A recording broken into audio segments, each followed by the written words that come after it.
Ladies and gentlemen, please welcome Mr. Brian Lenahan, Executive Director of SelectUSA.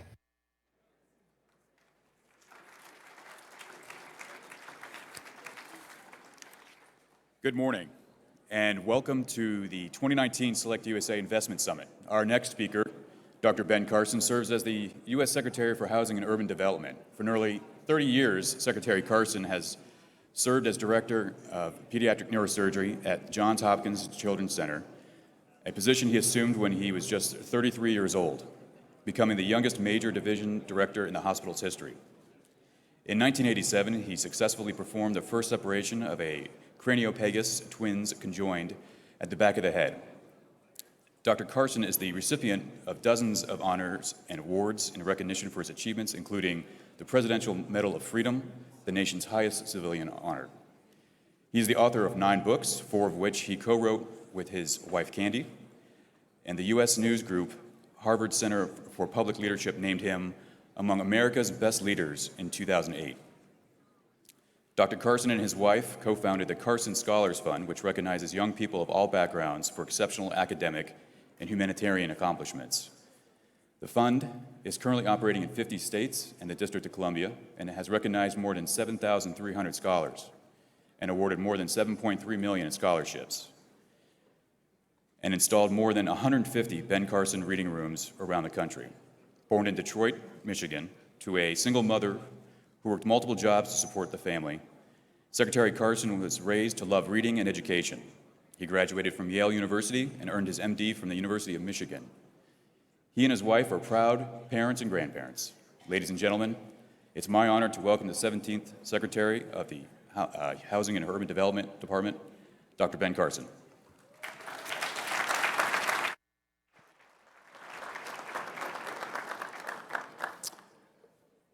Thank you, Brian, for that introduction, and thank you to the staff of SelectUSA for hosting this tremendous conference that brings the public and the private sector together.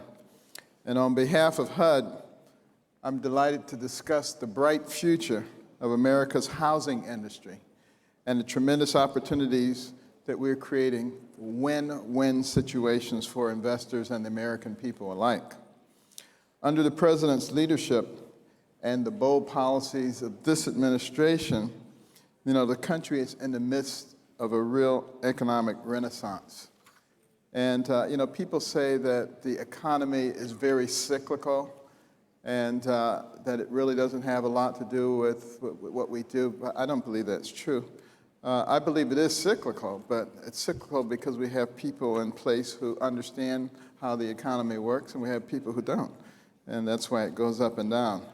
All across the country, we're seeing historic highs in employment, job creation, GDP growth, millions of Americans being lifted out of dependency.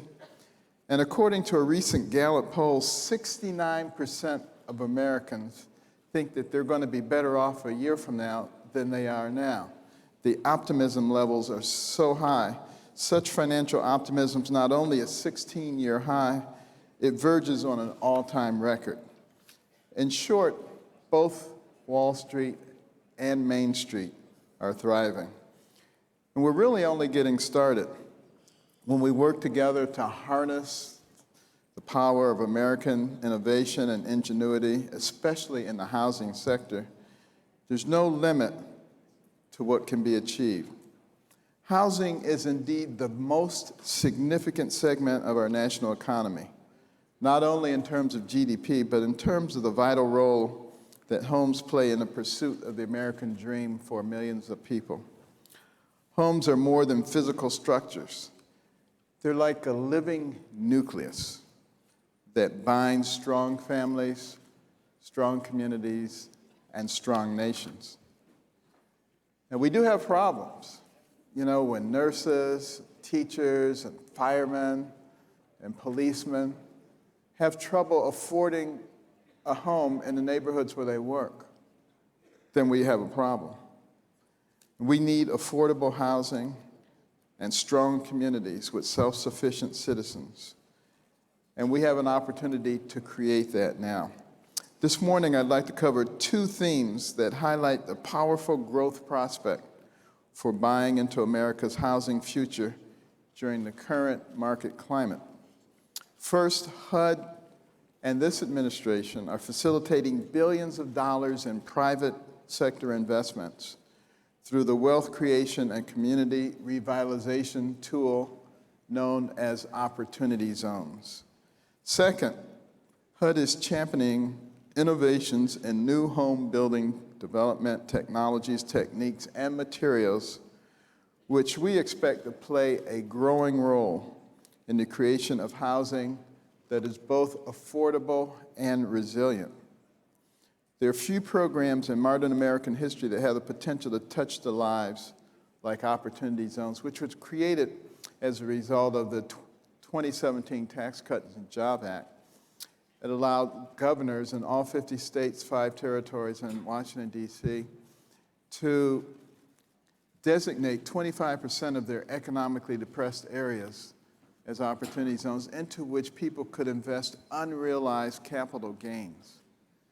And if they are left in for 5 years, you get a 10% decrement in the amount of capital gains you owe on the original investment. 2 additional years, you get a 15% decrement. 10 years, you don't have to pay any money on the new money that was gained as a result of the investment. And these designated areas are not just a few neighborhoods there, here and there. They make up roughly 10% of the entire country. Nearly 35 million Americans in all 50 states and the U.S. territories. And as a doctor, I can tell you in medicine, you know, there's often a trade-off between solutions that are fast-acting and the solutions that are long-acting. But with opportunity zones, we really get the best of both worlds. Fast-acting impact of the zones, and you'll hear some of the people today talking about opportunity zones and the things that have happened already, and then the long-term economic development in these communities. In Maryland, for example, Governor Larry Hogan has proposed spending more than $56.5 million in state money for job training programs and tax incentives to supercharge the Opportunity Zone revitalization and transform those parts of Maryland that have been struggling economically. In Mississippi, you just recently heard from Governor Phil Bryant, and he has approved a special Opportunity Zone cycle as part of the low-income housing tax credit program offered through the state. And I've been to Mississippi to one of their Opportunity Zones and seen what's been done with one of the sawmills that was completely revitalized, people rehired, support housing being built, all the things that are around there. It's like a domino effect. And cities across the country are developing Opportunity Zone investment prospectuses to attract private business. And some of these hubs include places like Erie, Pennsylvania, Louisville, Kentucky, Oklahoma City, South Bend, Indiana, Stockton, California, just to name a few. But the evidence for the impact of Opportunity Zones is not just anecdotal. It's backed by hard numbers. At their onset, Treasury Secretary Steve Mnuchin predicted that they would attract maybe $100 billion.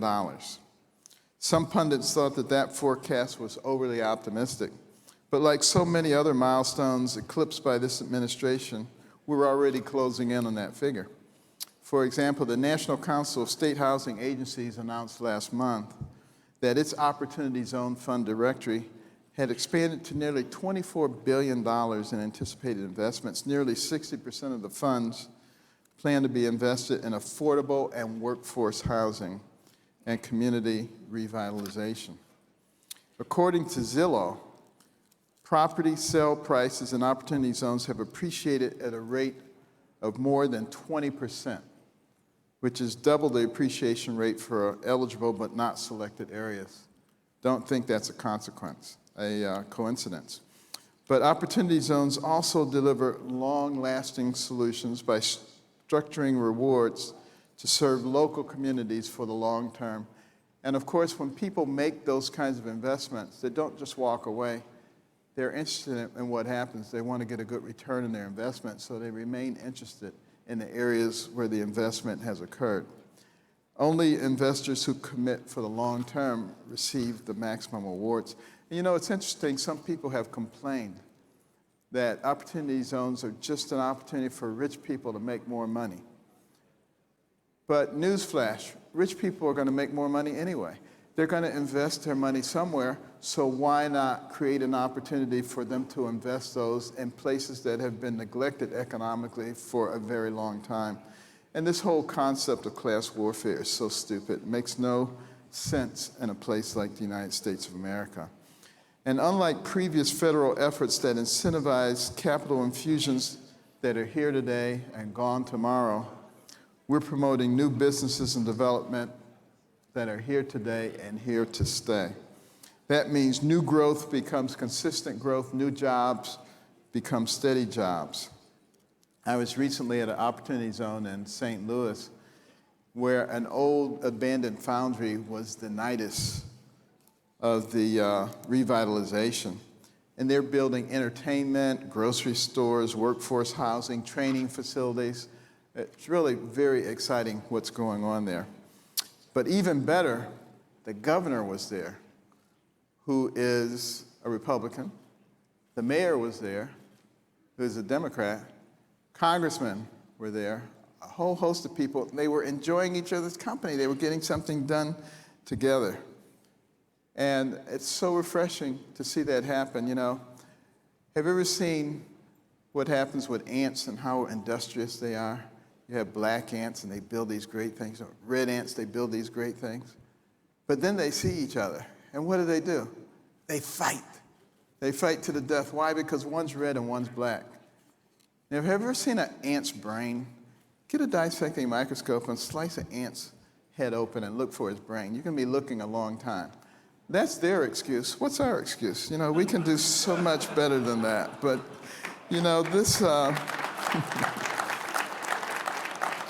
The broad bipartisan support means that investors can expect the benefits of opportunity zones to be maximized in the years ahead, no matter what happens in Washington.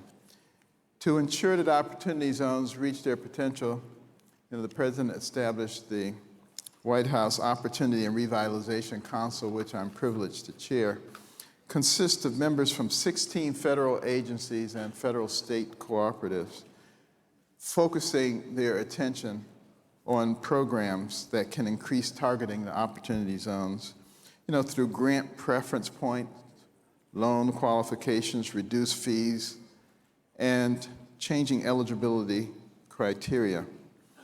And we've already implemented dozens of the 160 program actions that have been identified. One such action at HUD involves our announcement last month that the FHA is unveiling a new package of incentives to encourage multifamily property owners to invest in opportunity zones. These new incentives involve tens of thousands of dollars of reduced application fees or exam fees, and the appointment of dedicated teams of experienced underwriters to help facilitate the application process, making it much quicker, and as developers know, time is money. The Revitalization Council is also conducting listening tours in opportunity zones throughout the nation. And I'm one of those people, along with many others in this administration, that believe that the best ideals actually come from the field. They come from the people with boots on the ground, and not so much from bureaucrats in Washington, which I'm attempting not to become one of. Beyond innovations in housing policies, there's also exciting new innovation in housing construction. And, you know, HUD is focusing our strategy on increasing the supply by promoting initiatives, programs, techniques, and technologies that produce more affordable housing. And if necessity is the mother of invention, America's affordable housing challenges have created the impetus for a powerful new wave of American ingenuity in the form of amazing new building technology, techniques, and materials. And, you know, one such innovation that has emerged out of the limestone and stepped into the limelight is manufactured housing. Most people think of trailers and double wides, but manufactured housing has advanced way beyond that. And in most cases, you can't tell a manufactured home from a site-built home. Today, more than 20 million Americans live in manufactured housing, which makes up approximately 10% of single-family residences. As a result of manufactured housing, it has become the largest source of unsubsidized affordable housing in the nation, which saves taxpayers a lot of money. With manufactured housing, construction can be done at half the cost while appreciating in value at a rate similar to site-built homes, according to the FHFA Housing Price Index. These dramatic cost savings enable responsible citizens to secure housing that may be considerably less expensive than renting or purchasing a site-built home. Time and again, it has been shown that home ownership is the most powerful tool for wealth creation in our nation. According to the National Association of Realtors, the average net worth of a renter is $5,000. The average net worth of a homeowner is $200,000. That's a 40-fold difference. And by harnessing these new techniques, we can increase the production of new homes nationwide while preserving home ownership's extraordinary potential as a wealth creation tool for families. Last year, I announced that HUD would usher in a new era of cooperation with manufactured housing. Last week, HUD hosted our inaugural innovative housing showcase on the National Mall. I hope some of you were able to go to it. And it featured state-of-the-art building technologies, housing solutions that make home ownership more affordable for American families, and homes that are more resilient during national disasters. And we help to educate policymakers as well as the public about things that are now available as technology advances. And throughout this 5-day event, I was thrilled to see a lot of young millennials walking hand in hand, coming out of some of these displays and thinking, wow, we can afford this. We can really begin to experience the American dream. During this month of June, which President Trump has officially designated the National Homeownership Month, we're reminded that homes are not simply physical structures, but they're what binds families, communities, and nations together. The roots of America's economic strength are growing stronger by the day. Our soil is more fertile than ever for investments into a healthier and a wealthier future. And I encourage the many leaders and pioneers of business and finance here this morning to take advantage of these win-win opportunities for the investment community of the world and for the American people. And I look forward to helping HUD serve the millions of men and women of this great nation. And, things are working very well economically right now. And if we decide as human beings that this is a good thing, that we don't want to fight and destroy each other like the ants, but we want to take advantage of the tremendous intellect that we have, the innovative spirit that we have, the entrepreneurship, then I think this is just the beginning of a tremendous economic expansion that can be a win-win situation for everyone. Thank you so much.